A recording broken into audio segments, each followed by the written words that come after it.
Assalamualaikum warahmatullahi wabarakatuh. Nama saya Belita Riani Putri dari kelas 11 IPS 2. Hari ini saya akan mempresentasikan tentang berpikir kritis dan demokratis. Nah, apakah kalian tahu apa itu berpikir kritis? Berpikir kritis adalah sikap dan perilaku yang berdasarkan data, fakta yang valid, dan serta argumen yang akurat. Tentu saja, sikap kritis ini harus didukung oleh sikap yang bertanggung jawab terhadap apa yang dikritisi. Sikap kritis dalam demokrasi juga perlu didukung dengan kemampuan untuk menyelesaikan masalah secara damai. Mari kita lihat surat Ali Imran ayat 190 dan 191 beserta maknanya.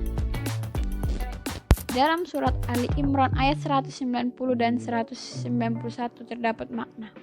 Di dalam ayat 190 menjelaskan bahwa penciptaan langit dan bumi serta silih bergantinya malam dan siang ada tanda-tanda kekuasaan Allah bagi ulul albab, yaitu orang-orang yang berakal, orang-orang yang mau berpikir, orang-orang yang mau memperhatikan alam, dan orang-orang yang berpikir kritis.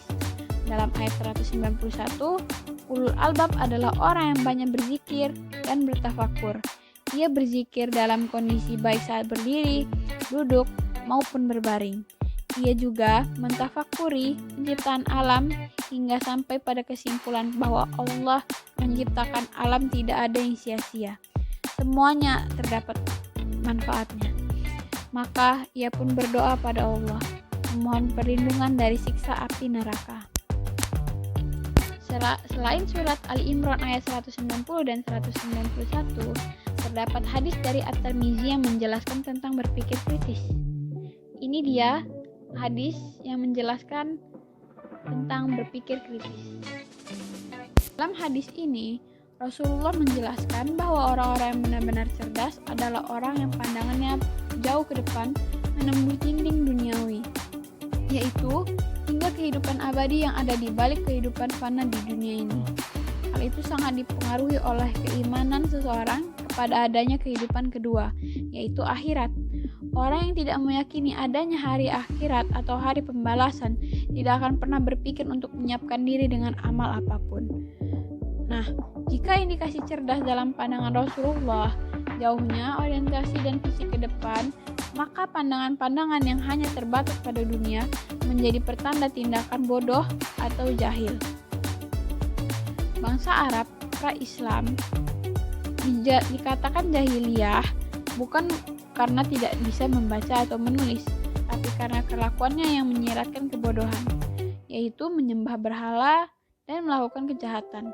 Orang bodoh tidak pernah takut untuk melakukan kejahatan, tidak pernah takut untuk melakukan korupsi, dan lain-lain.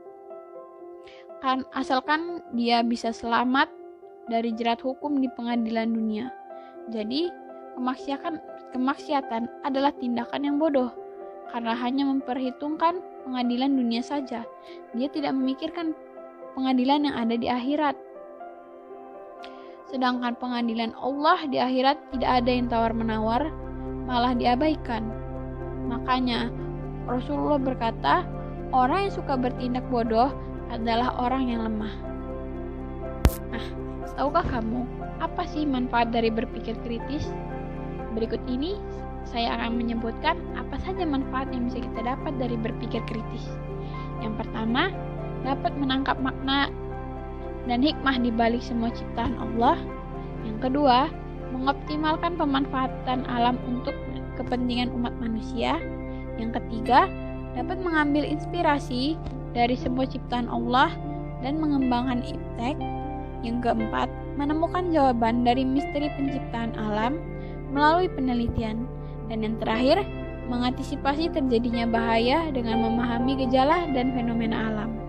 Ini saya akan menyebutkan sikap-sikap apa yang harus kita kembangkan terkait dengan berpikir kritis. Yang pertama, senantiasa bersyukur kepada Allah atas anugerah akal sehat. Yang kedua, bersyukur kepada Allah atas anugerah alam semesta bagi manusia. Yang ketiga, melakukan kajian terhadap ayat-ayat Al-Quran dan mendalami artinya bersama para pakar. Yang keempat, menjadikan ayat Al-Quran sebagai inspirasi dalam melakukan penelitian ilmiah untuk mengungkap misteri penciptaan alam. Dan yang terakhir, menjadikan ayat-ayat kauniyah sebagai inspirasi dalam pengembangan iptek. Kesimpulan yang bisa kita ambil dari bab ketiga ini ialah kita harus berpikir secara kritis dan bertindak secara demokratis menurut ayat Al-Quran adalah perilaku yang pada hakikatnya memiliki manfaat, yaitu terutama dalam hal bersyukur dan memecahkan masalah melalui proses kerjasama dalam musyawarah. Yang kedua yaitu ayat Al-Quran dan hadis yang mengandung kesimpulan yang bisa kita ambil dari bab ketiga ini ialah kita harus berpikir secara kritis dan bertindak secara demokratis menurut ayat Al-Quran adalah perilaku yang pada hakikatnya memiliki manfaat, yaitu terutama dalam hal bersyukur dan memecahkan masalah melalui proses kerjasama dalam musyawarah.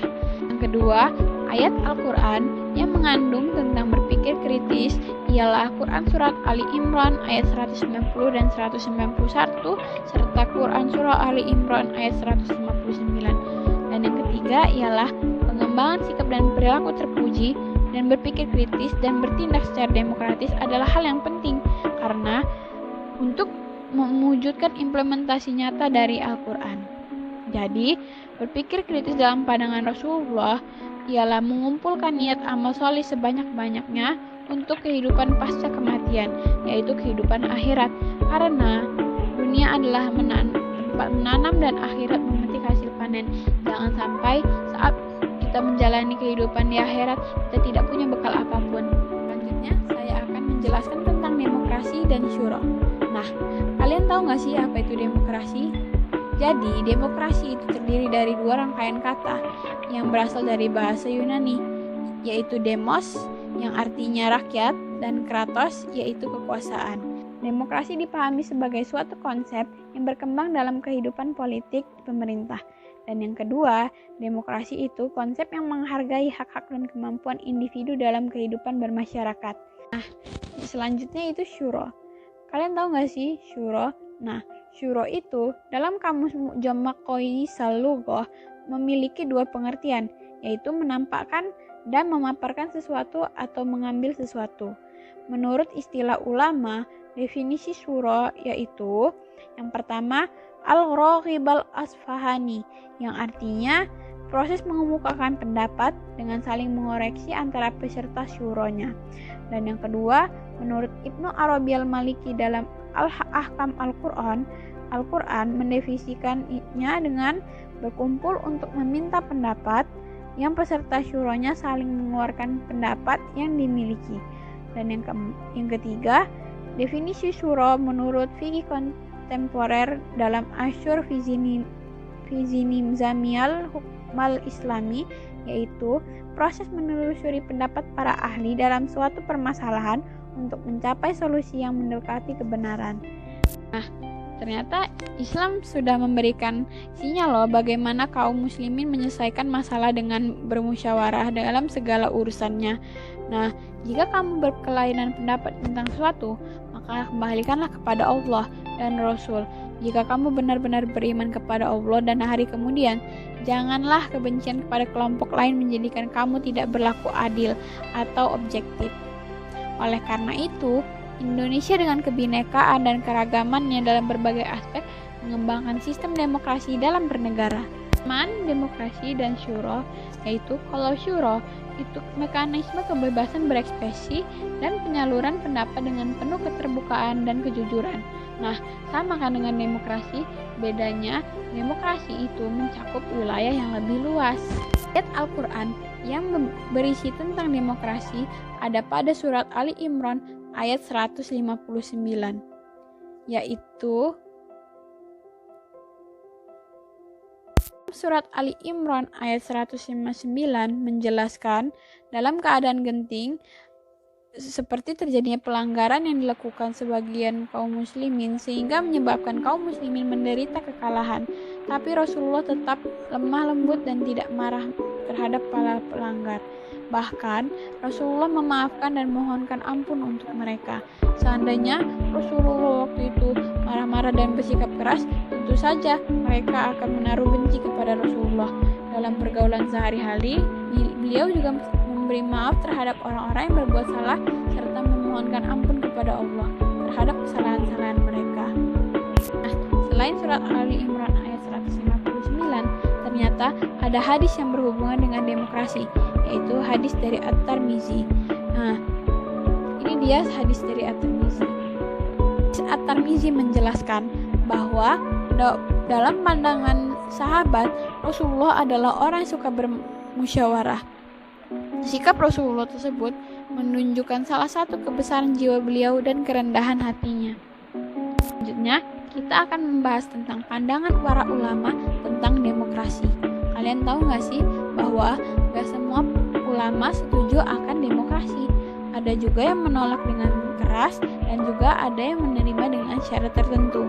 Nah, pertama, demokrasi menurut Al-Maududi.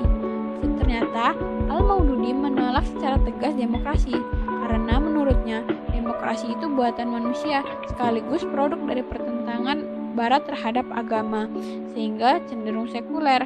Karenanya Al-Maududi menganggap demokrasi modern atau demokrasi Barat itu sesuatu yang syirik karena menurutnya Islam menganut paham teokrasi dan itu sangat bertentangan dengan demokrasi Barat.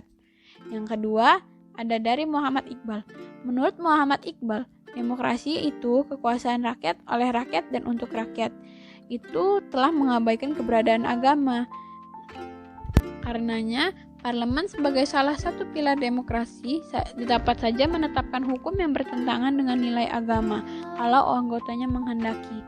Karena menurut Iqbal, Islam tidak bisa menerima model demokrasi Barat yang telah kehilangan basis moral dan spiritual. Atas dasar itu, Iqbal menawarkan konsep demokrasi spiritual yang dilandasi oleh etik dan moral ketuhanan sebagai berikut. Yang pertama, ada tauhid sebagai landasan asasi. Yang kedua, ada kepatuhan kepada hukum.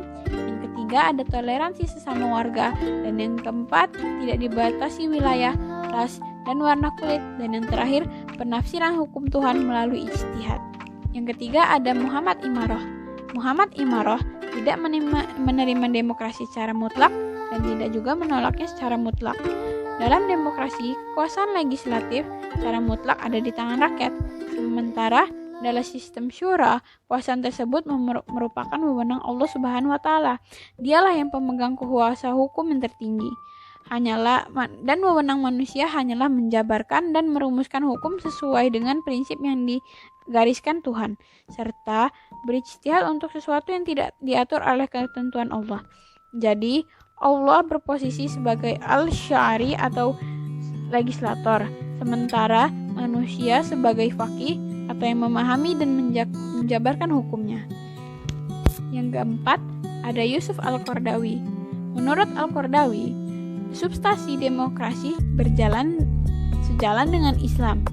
Hal ini bisa dilihat dalam demokrasi, proses pemilihan melibatkan banyak orang untuk mengangkat seorang kandidat yang berhak memimpin dan mengurus keadaan mereka.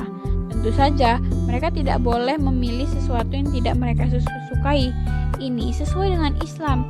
Islam menolak seseorang menjadi imam sholat apabila seorang imam tersebut tidak disukai oleh makmum di belakangnya. Nah, yang kelima dan yang terakhir dari Salim Ali Al-Bahasnawi.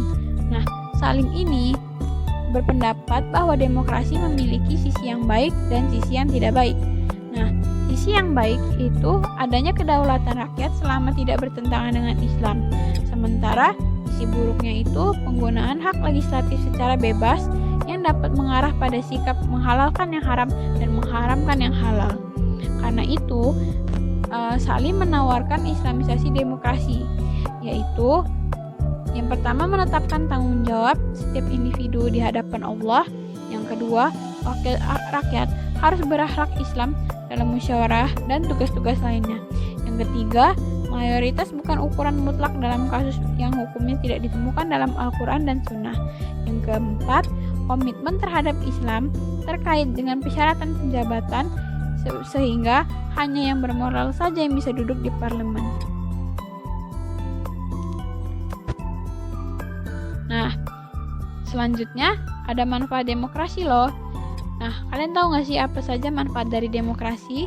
Jadi, demokrasi memiliki manfaat sebagai berikut. Yang pertama, melatih untuk menyuarakan pendapat. Yang kedua, bisa menyelesaikan masalah. Yang ketiga, mengambil keputusan yang memiliki nilai keadilan. Yang keempat, hasil keputusan yang diambil bisa menguntungkan semua pihak. Yang kelima, bisa menyatukan pendapat yang berbeda. Yang keenam, adanya kebersamaan. Yang ketujuh, dapat mengambil kesimpulan yang benar. Yang delapan, mencari kebenaran dan menjaga diri dari kekeliruan. Yang kesembilan, menghindari celaan. Dan yang terakhir, menciptakan stabilitas emosi. Kita harus menerapkan sifat demokrasi menurut pesan Ali Imran ayat 159, yaitu yang pertama itu bersikap lemah lembut jika hendak menyampaikan pendapat. Jangan berkata kasar ataupun menggunakan nada tinggi. Yang kedua, menghargai pendapat orang lain. Yang ketiga, berlapang dada untuk saling memaafkan. Nah, jika Allah saja Maha Pemaaf, kenapa kita tidak? Iya kan? Nah, yang keempat, memohon ampun untuk saudara-saudara yang bersalah. Yang kelima, menerima keputusan bersama dengan ikhlas. Yang keenam, melaksanakan keputusan-keputusan musyawarah dengan tawakal. Yang ketujuh, senantiasa bermusyawarah tentang hal-hal yang menyangkut kemaslahatan bersama. Yang kedelapan, menolak segala bentuk diskriminasi atas nama apapun.